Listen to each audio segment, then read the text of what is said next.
इलाहाबाद 13 जुलाई की 10 बजे रात माह मुहर्रम 6 तारीख को तारा बाबू की मेहंदी अपने समय के मुताबिक उठाई गई। बहुत ही खूबसूरत मेहंदी कारीगरी द्वारा बनाई गई, जिसकी खूबसूरती देखते ही बनती थी।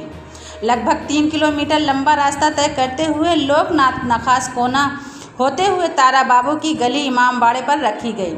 जुलूस की अगुवाई मुहर्रम कमेटी के अध्यक्ष असरार नियाजी, मोहम्मद साहब, हनफी हफीज़ खान एवं सरताज नियाजी, सलीम नियाजी, नसीम नियाजी, एहसान नियाजी आदि लोग ने किया।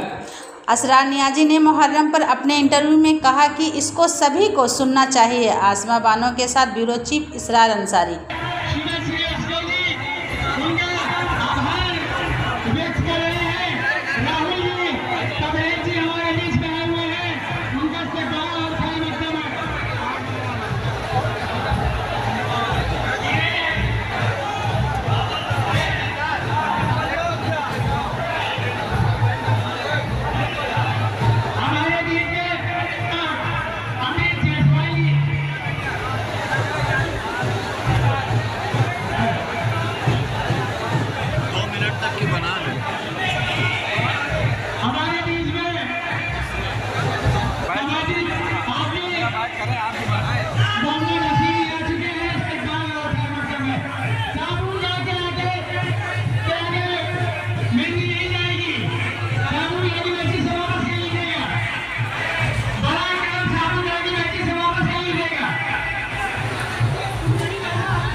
आज इलाहाबाद में माह मुहर्रम की 6 तारीख है।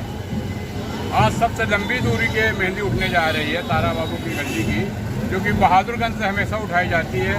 आज उठ चुकी है मेहंदी। आप स्क्रीन पे देख सकते हैं कितनी खूबसूरत मेहंदी सजी गई है, क्योंकि मेहंदी सजाना भी एक कारीगरी है। तो मेहंदी नहीं सजाई जाती बड़ा ताजिया बुढ़ा ताजिया के, लेकिन अब जितनी भी मेहंदी निकल रही है सब खूबसूरत से खूबसूरत सजाई जा रही है। इस वक्त हमारे साथ में ऐतिहासिक मुहर्रम कमेटी के अध्यक्ष असरार नियाजी साहब। सर, हम आपसे जानना चाहते हैं कि कुछ लोगों का कहना है कि मौलवी मुल्ला जो है तो कंधा नहीं देते, क्यों अगुवाई नहीं करते, क्या वजह है? कि छोटे छोटे लड़के आप देख सकते हैं स्क्रीन पे कंधा दे रहे हैं, कुछ तो नंगे पैर हैं, कुछ चप्पल भी पहने हैं, लेकिन 100 उम्र के बच्चे हैं। सर, क्या कहेंगे आप?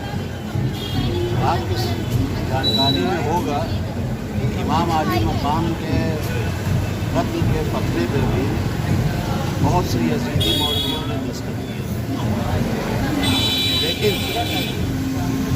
उस कत्ल जिसको हम लोग शहादत मानते हैं, उसके ज़िम्मे में एक शेर से मैं अपनी बात शुरू करूँगा। गौर से पढ़ लीजिए तारीख उठाकर, गौर से पढ़ लीजिए तारीख उठाकर, एक सजदे ने रखी है तौहीद बचाकर।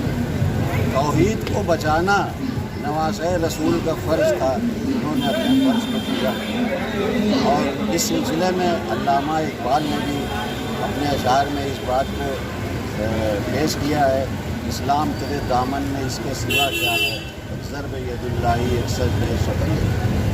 तो जो आपने सवाल पूछा है मौलवियों के मुतालिक या ऐसे लोगों के मुतालिक, चंद लोगों को छोड़ के जिनमें सूफी हज़रात पेश है, जो एक हर मज़हब में एक रिलीजियस मर्चेंट का कल्चर आ गया है।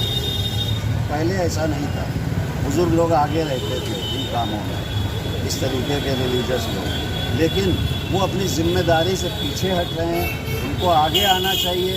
एक भीड़ है, एक मजमा है, उसको कंट्रोल करने के लिए उनको गाइडेंस देनी चाहिए बच्चों को, लेकिन वो अपने फ़र्ज़ को न निभाते हुए कुछ जो ऐसे लोग हैं, आपने देखा होगा कि वो दूसरों के वहाँ जाके फातिहे में, तीजे में, 40वें में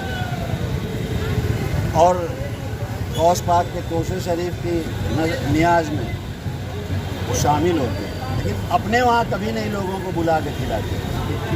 ये मुशाहिदे में आई होगी ये बात आप। इसी तरीके से जो यजीदी मौलवी ज़हनियत के लोग थे और जो साजिश हुई इमाम आली मकाम और उनके रफ़्क़ा के कत्ल में, कोई काफिर नहीं शरीक थे। हाँ, ये ज़रूर जो लोग शरीक थे ये कुफ्र के मिज़दाक़ हैं, जिनको लोग गलती से मुसलमान समझते। और ऐसे ही जो हुकूमत के बाअसर लोग होते हैं, उनकी गलतियों को दबाने के लिए, उनके गुनाहों को दबाने के लिए, उन पर पर्दा डालने के लिए इस तरीके के उलमा अज़ादारी के ख़िलाफ़ बातें करते हैं और इस तरीके के, जैसे आपने अभी जिक्र किया मेहंदी का, इस तरीके के जुलूसों को शिर्क व बिदअत बताया करते हैं।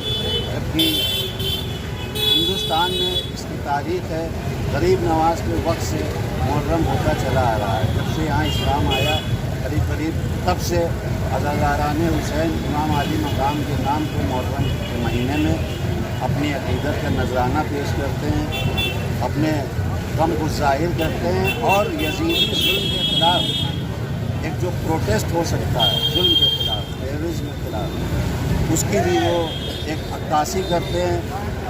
इस जुल्म के ख़िलाफ़ एक पैगाम जाना चाहिए कि किसी भी ऐसी शख्सियत को जो बेगुनाह हो उसको इस तरीके से कत्ल करना, बागी कह के ये अपनी गलतियों पे पर्दा डालना, जो गासिबाना खिलाफत दी गई थी यजीद को, उसको बचाने के लिए, क्योंकि नवासे रसूल से बड़ी शख्सियत आलम इस्लाम में उस वक़्त कोई नहीं थी और जब तक वो बैयत ना करते, उसका ये ख्याल था यजीद का, तब तक मुझे दुनिया नहीं मानेगी। लिहाजा इस बैयत को लेने के लिए उसने जुल्म ढाए, आपको कत्ल करवाया, लेकिन उसकी हार हुई।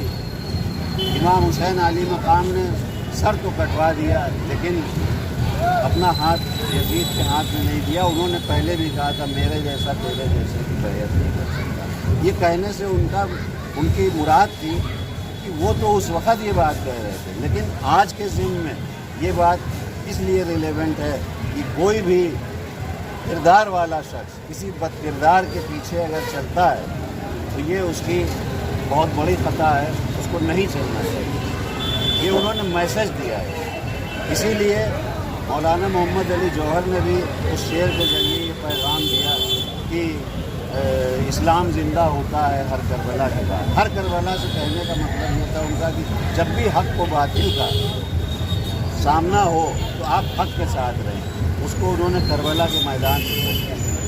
तो इस अय्याम में मुहर्रम में जो हकीकी चाहने वाले हैं, मानने वाले हैं रसूलुल्लाह के, नवासे रसूल के, अहले बैत अत्हार के, वो अपने गम को ज़ाहिर करते हैं, उस जुल्म को उजागर करते हैं और रिलीजियस मर्चेंट किस्म के जो आलिम हैं या मौलवी हैं वो उनकी यजीदी सोच के लोगों पे पर्दा डालने के लिए या उसमें जो और लोग शामिल थे उसके बैकग्राउंड में कुछ, एक तो करबला है और करबला का एक बैकग्राउंड भी है जो पहले से तैयार हो रहा है। उन साजिशों पे पर्दा डालने के लिए वो अपनी कोशिशें करते हैं और इस तरीके के बहाने करते हैं, ये कर लो वो कर लो, लेकिन गम हुसैन में आप गिरियाजारी ना करें, मातम ना करें, उनके नाम का जुलूस ना निकालें, इसके लिए वो मना करते हैं, तरह तरह के फतवे देते हैं। लेकिन अय्याम मुहर्रम में दुनिया देखती चली आ रही है कि उनके फतवे पुरजे पुरजे होकर बिखर जाते हैं। ये गम हुसैन के नाम पे जो आज़ादारी होती है, ये काम न रुका है न क़यामत रुकेगा। क्या रेत की दीवार से रुक जाएगा दरिया, ये फतवे कहाँ और कहाँ शब्बीर का मातम। बहुत बहुत शुक्रिया।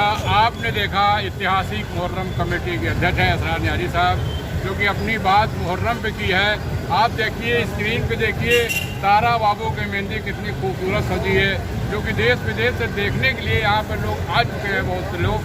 आप लोग केवल न्यूज़ टाइम का चैनल सब्सक्राइब कर लीजिए। मैं ब्यूरो चीफ इसरार अंसारी, इलाहाबाद।